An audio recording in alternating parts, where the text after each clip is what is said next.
Yo, welcome back everyone. It's Kane1 here with another sample breakdown, and today we are breaking down Bittersweet off of the Tory Lanez new album, Daystar. So this sample's pretty straightforward, like I always push the less is more. And I think this is just another prime example that I tried my best to keep it very minimal. I think this one has, let's see, piano, drums, I think a synth lead line, the sax and vocals. So maybe a total of like 5 or 6 elements that make up this entire sample. So we can dive right in. So like, again, like the main part of this sample is pretty obvious throughout the entire loop or the entire composition is the piano. And the piano is from Keyscape. I don't have yet to get a real piano, so I rely heavily on my contact libraries and Keyscape. The Arteria Piano V collection is amazing. I actually just started using that, but for this one it was Keyscape. So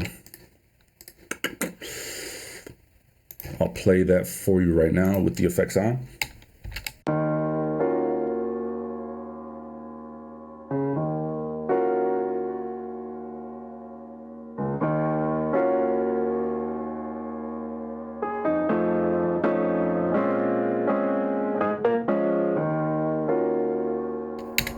Pretty straightforward. And if you've been following me for a while, I don't know what key that's in. I just don't. I know that I played the majority black keys, so if that helps. Anyways, for the effects on this, I actually bounced this recording as a wave because for some reason Keyscape wasn't opening up. It kept crashing on me. So I originally had reels, but I have that turned off right now. I had a plexi tape that kind of has like an amp effect, just kind of boost the volume a little bit to make it brighter. Valhalla Room, very little, and some EQ to take out some of that low end, because Keyscape grand piano has a lot of like low end presence, and sometimes it's good. And for this example, I kind of like took a little bit out just to kind of let it breathe a little bit more and not make it so muddy in the mix. And actually, I'll play that dry to give you an example.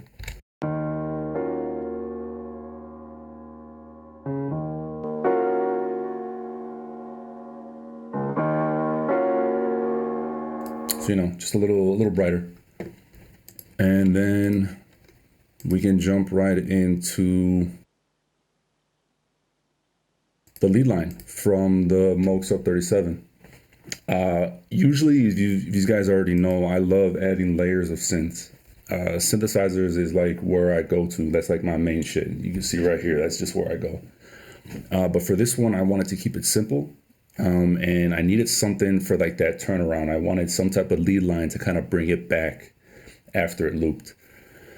And I thought about using the Prophet, some type of pad, some type of brass sound, maybe to kind of like layer on top of the chords. But for this specific one, I was playing with the Moog. I created like a really noisy patch, and it worked. It's simple, but at the end of the loop, it just worked. And I can play that for you right now, dry, with the piano.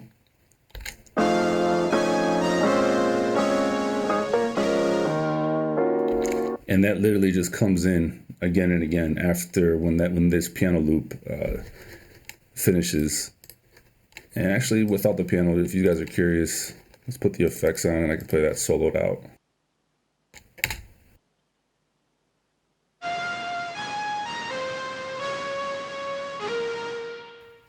Real simple, real simple.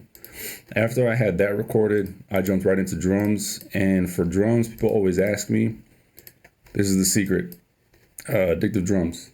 Addictive Drums is another like go-to plugin for just quick, high quality live sounding drums. And I don't rely on any type of templates, like MIDI packs that have the drums already arranged. I love arranging these drums by hand. I click them in with the mouse. And I ended up creating a pattern that sounds like this.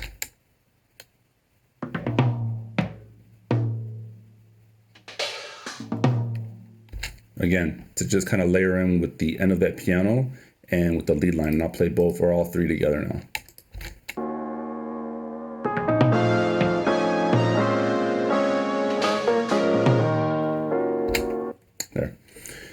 Now, the other major part of this sample is the vocal.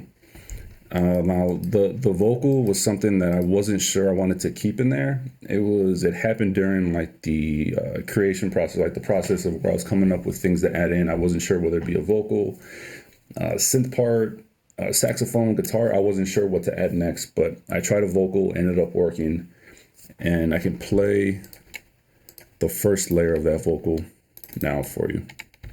I never wanted to. I never wanted to. I never wanted to break your heart. Break your heart. You get the idea. And that was a result of, I think, recording vocals for like literally a fucking half hour because I'm not much of a singer. And I think I might have had a little bit of auto-tune on there, some room reverb, and EQ.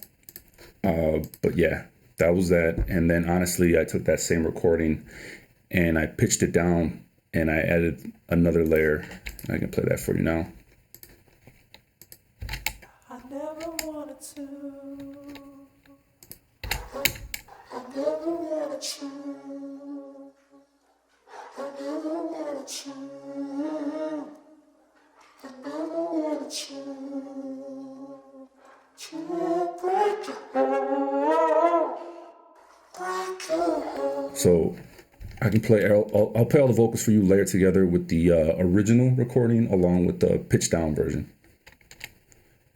And with everything else that I mentioned before. So the piano, drums, and the lead line. To see what we got so far.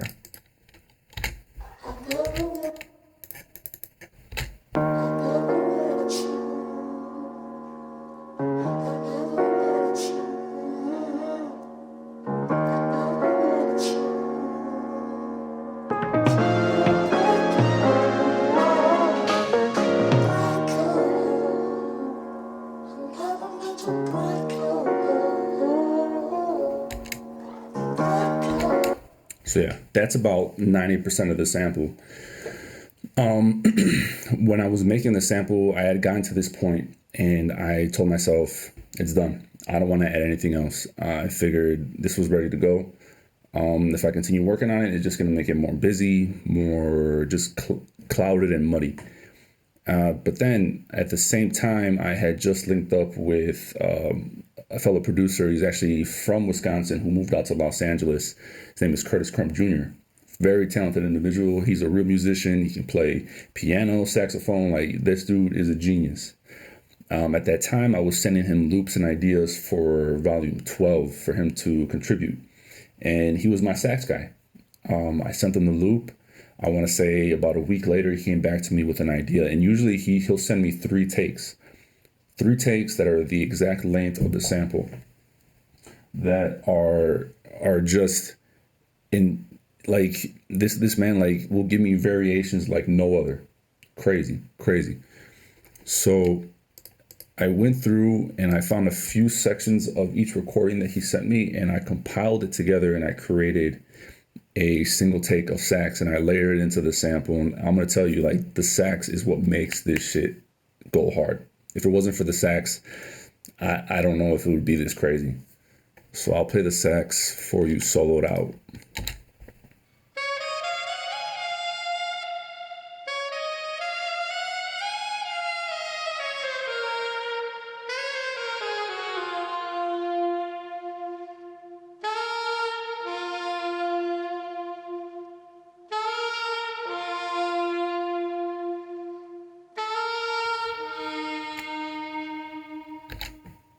I'm telling you, crazy.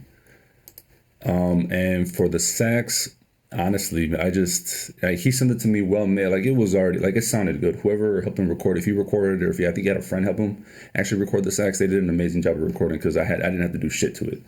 Besides, add a little bit of reverb to kind of make it fit into the mix that I had set. And yeah, I can play the sax and everything together. And right now.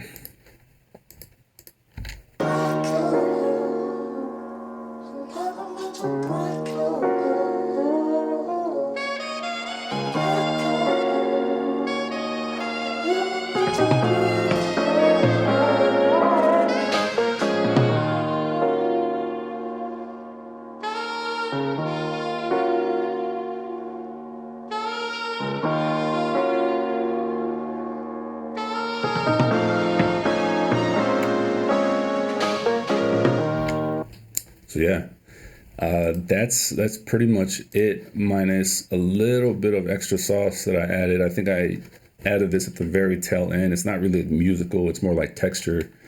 It's ambience, and I think it's from a pack that Medicine had dropped a few years back, and it's just a flagpole. It says here, outside ambience with pole taps. So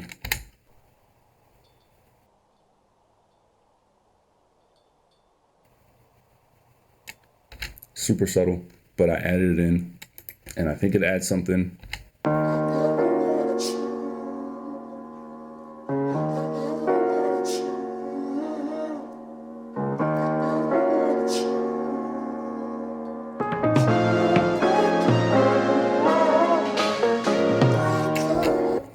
So yeah, that's pretty much the sample in a nutshell. And yeah, it was more popularly used by Tory Lanez, Bittersweet, but as of recording this video, it's actually on Smoke DZA's album too. I forgot the name of the song. You just go on Smoke DZA's album, his latest album, and you'll hear the sample too. And I think that's pretty much it. To be honest, like, there's not too much new processes. Basically, I'm just repeating a lot of stuff that you've seen in my previous breakdowns. I'm a creature of habit. If something works, I stick with that process. Very rarely will I experiment with like new effects. Sometimes I will, but for this one, I had the idea and I just wanted to stick to what worked. And yeah, maybe I can revisit the vocals a little bit to give you a little bit more insight. Again, it's just recording a single take or to record the vocals and have the original, then make a copy. And all I did was just pitch it down, literally within FL. It's got the envelope and you just shoot it down right here on the pitch. Not this exact channel, but you take this pitch wheel, shoot it all the way down. And yeah, and when you layer the two, sometimes it works, sometimes it doesn't. In this case, it worked. And yeah, it made the sample sound really luxurious, creepy, smooth with the sax, and I'm really happy with the way it turned out, and I'm so extremely grateful that it got placed twice. So that's incredible. Shout out to the homie Curtis Crump who helped me throw this thing together and added his sauce. Like, without him, again, the sample would not be crazy as it is now. So yeah, thank you guys for watching. Stay tuned for more breakdowns, for more content. I do my best to try to create videos whenever I have free time. As far as sample packs, you guys already know. I got all my packs on my main store. Links are in the bio. I got 2 packs on the Drum Broker site, Soluciones Volume 1 and 2. I'm working on Volume 14 as we speak. So yeah, make sure to like, comment, subscribe. And I think hitting the notifications is the thing now. So definitely hit the notifications bell so that way you guys are notified every time I release a video. And yeah, you guys take care, and I'll see you next time.